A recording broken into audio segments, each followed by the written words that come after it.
Coalición Colombiana por la implementación de la Convención sobre los Derechos de las Personas con Discapacidad y sus familias.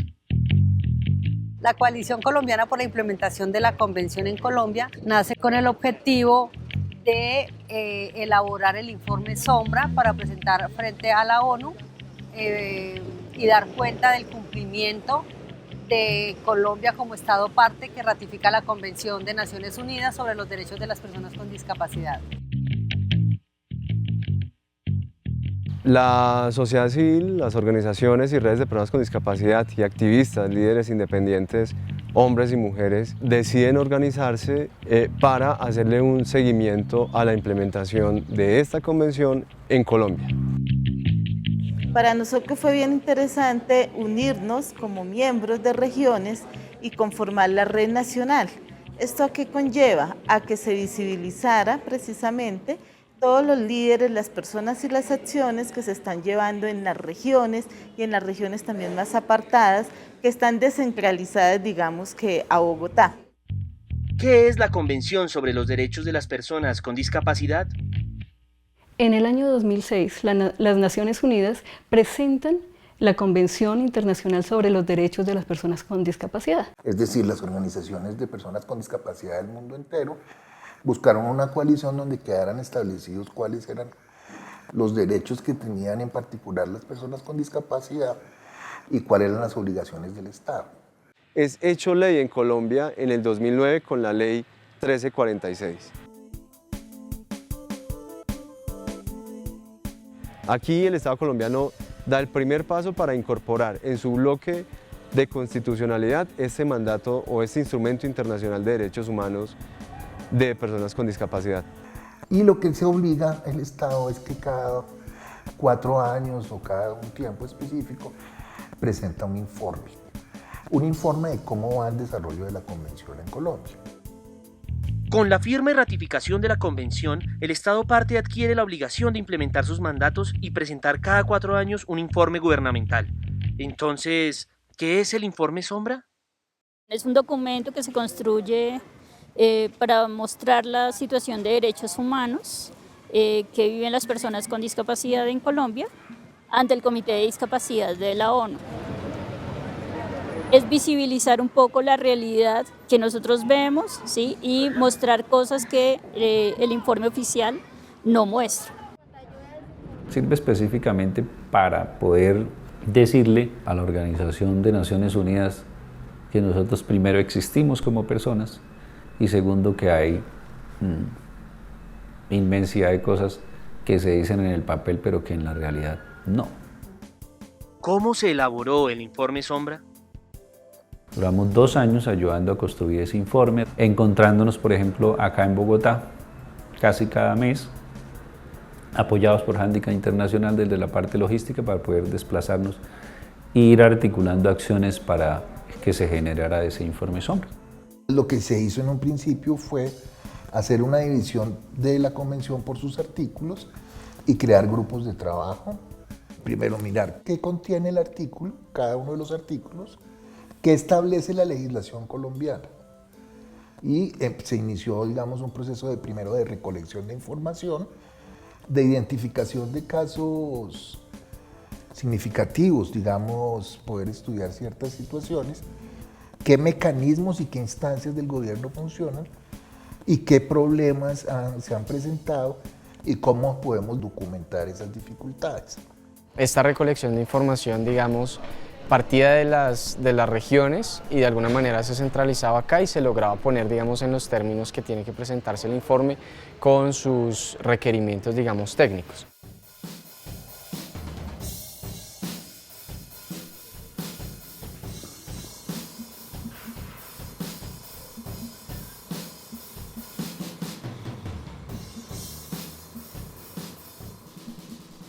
Tanto el informe Sombra como el informe gubernamental fueron sometidos a un examen el 23 y 24 de agosto de 2016 ante la ONU en Ginebra, Suiza. Fue un trabajo articulado, respetando mucho el tema de quienes íbamos, buscando que hubiese los diferentes tipos de discapacidad, pero llevando siempre un enfoque de derechos.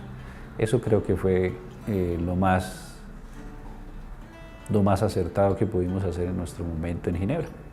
Entonces fue traer la voz de las regiones y del sector rural y de las víctimas con discapacidad a Ginebra. La sesión, digamos, de revisión a Colombia y a los países en general solo se demora 2 días. Y en esos espacios se da digamos, la posibilidad a la sociedad civil que responda, digamos, algunas preguntas particulares y presente algunos de los temas que acompañó en el informe.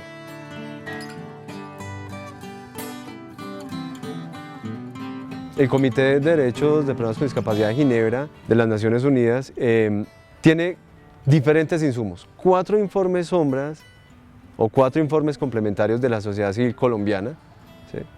Un informe oficial del Estado colombiano y unas respuestas formales a una serie de preguntas que hizo previamente el Comité al Estado colombiano. Con estos insumos, el Comité en septiembre del 2016 genera más de 60 recomendaciones al Estado colombiano para la implementación de la Convención de Personas con Discapacidad. Unas recomendaciones muy específicas y básicamente ellos dicen al gobierno colombiano, ustedes tienen normas, ustedes tienen leyes, pero deben aplicarlas y que deben contar con la población con discapacidad y hacer una participación real y efectiva de la población para que se dé cumplimiento a esa normatividad. Las recomendaciones que le está diciendo al Estado casi por cada artículo qué cosas son las que tiene que hacer el Estado colombiano. Por ejemplo, le dice no vuelva a hacer teletones. Le da una recomendación y le dice no use la imagen de las personas con discapacidad para pedir dinero. Si tú miras el informe que se envió por parte de la coalición, ves, digamos, una sincronía muy clara con las recomendaciones que emitió el comité.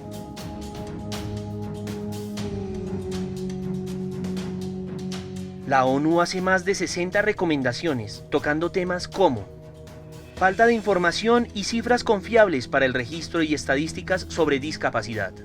De hecho, ese es uno de los temas más importantes que tratan las recomendaciones y los informes que se presentaron. Y es una falta veraz y confiable de información del tema de discapacidad, en todo sentido. No solo, digamos, en el tema de registro y de cuántas personas con discapacidad hay en Colombia, sino el acceso a los derechos que tienen. Alta desescolarización e incumplimiento de las políticas educativas inclusivas. La principal dificultad, primero, está en el acceso. Pues no la principal, la primera. Segundo, ¿cómo es educable o cómo se debe educar? ¿En una institución especial? ¿O puede tener derecho a una educación inclusiva, que significa educarse con otros niños? Pero no se trata de meterlos al colegio a las patadas, sino que haya un apoyo también a los maestros y a los niños.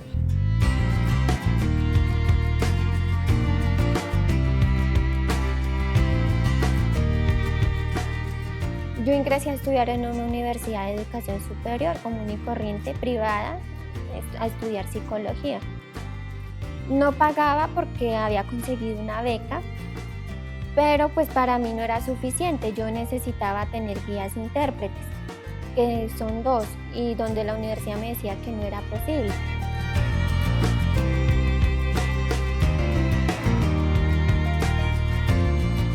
Entonces fue necesario hacer una tutela que obligara a la universidad a que me proveyera los guías intérpretes y a la vez también ordenó al Ministerio de Educación que proveyera un tercero para el tema extracurricular. Entonces es un tema también de discriminación porque se representa, por ejemplo, tener que hacer ese tipo de acciones para conseguir un derecho. Apenas un 1% de la población con discapacidad ha podido acceder a la educación superior, ¿sí? Entonces, esto de alguna manera ya es una barrera muy grande para poder acceder al mercado laboral. Discriminación en el acceso al trabajo y empleo por discapacidad. Los empresarios se niegan a recibir personas con discapacidad por no querer hacer ajustes razonables o brindar los apoyos que la persona requiere al interior del trabajo. Accesibilidad y movilidad personal.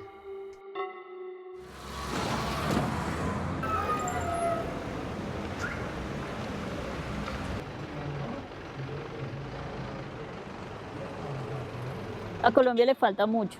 En términos de infraestructura, Colombia, por ejemplo, no tiene un transporte accesible, no tiene una ciudad pensada para todos y todas.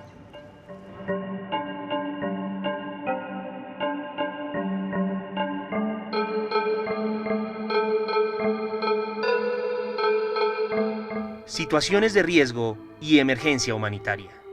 Por ejemplo, planes de urgencias, emergencias y desastres para las distintas poblaciones. En un terremoto, las sirenas son las que llaman. ¿Qué pasa con las personas sordas? O hay luces que señalan una emergencia. ¿Qué pasa con las personas de baja visión o las personas ciegas?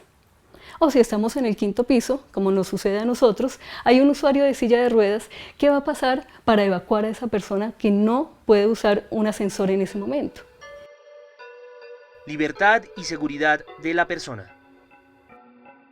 El comité recomienda al Estado parte que prohíba explícitamente la institucionalización forzada por motivo de discapacidad y que adopte protocolos que garanticen el ejercicio del derecho al consentimiento libre e informado de las personas con discapacidad. La institucionalización es la práctica preferida actualmente para tratar un caso extremo en una persona con discapacidad psicosocial. Las instituciones no son sitios para recuperar la salud mental. Son lugares en donde no se respeta a la gente, donde no se le permite ejercer su voluntad, porque se supone que su voluntad está viciada por su discapacidad psicosocial. Protección contra la tortura y otros tratos o penas crueles, inhumanos o degradantes. Al interior de las instituciones psiquiátricas se dan muchos abusos que generalmente se quedan sin denunciar, porque la persona no puede hablar. No hay quien registre lo que le pasó y no hay quien le crea. Suceden cosas muy graves, desde abusos físicos, sobremedicación, que te dan una pastilla sin decirte qué es, vulneraciones al consentimiento informado, que eso es gravísimo, y eso está señalado en las recomendaciones, y también violencias físicas y violencia sexual, especialmente hacia las mujeres. Protección de la integridad personal. Prácticamente en Colombia se están esterilizando más o menos 500 mujeres al año. Las lleva con mentiras y las hacen esterilizar de manera forzosa.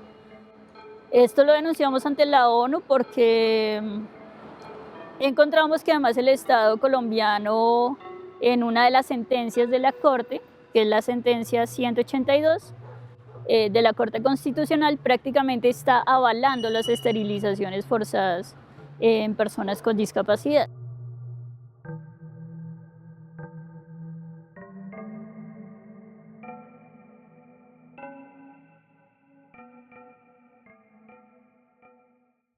Derecho a vivir de forma independiente y a ser incluido en la comunidad.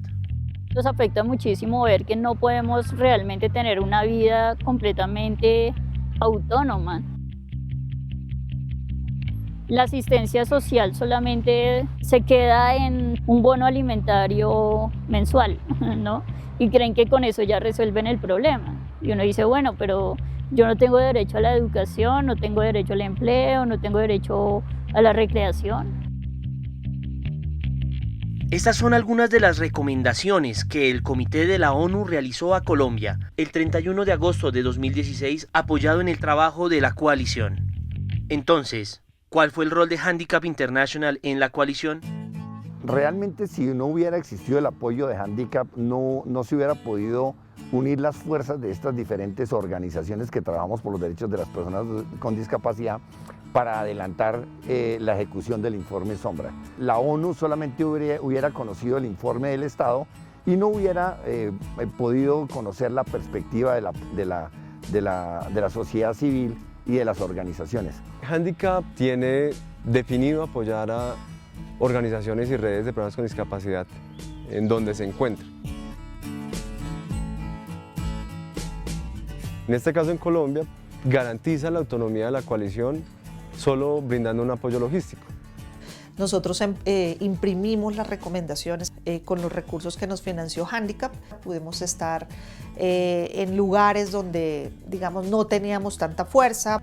Hicimos 3 talleres con personas con discapacidad en 12 departamentos del país y hemos estado, digamos, dándole difusión desde nuestras organizaciones a las recomendaciones, porque eso se convierte en otra herramienta más política para nosotros seguir insistiendo en el cumplimiento de los derechos de las personas con discapacidad. Con relación a otros países, ¿cómo vamos? Tanto Centroamérica como Suramérica nos movemos como en una misma dimensión de vulneración de derechos. Sabemos que pues, los desarrollados como Canadá y como otros países de Europa de repente llevan mucho más en accesibilidad, en tener unos mejores diseños arquitectónicos que permiten que todos puedan estar. Pero pues esos son recursos de países desarrollados, pero en términos de los países que estamos en vía de desarrollo, digamos que vamos bien. Yo diría que casi en muchos temas vamos a la vanguardia. ¿Cuál es el paso a seguir para la coalición? Es el seguimiento a las más de 60 recomendaciones que le hizo la ONU al Estado colombiano para la implementación de la Convención. Crear indicadores que permitan evaluar el cumplimiento por parte del Estado en los temas, digamos, que fueron sujetos a recomendaciones. Hay que seguir en atención permanente en temas de capacitación a líderes, de establecimiento de estrategias de comunicación. Hay que dar a conocer la convención. O sea, todavía hay muchísimas personas con discapacidad y sin discapacidad del país que no la conocen. Y seguimos todavía bajo unos modelos totalmente estigmatizantes de la población. Que ojalá las organizaciones de personas con discapacidad se vinculen al trabajo de la coalición para tener un mayor impacto, propiciar diálogos con las diferentes entidades del gobierno y así mejorar los planes, los presupuestos, para que el impacto sea realmente significativo. No malgastar el presupuesto sin un objetivo claro. El impacto real es que las personas con discapacidad reciban mejores beneficios.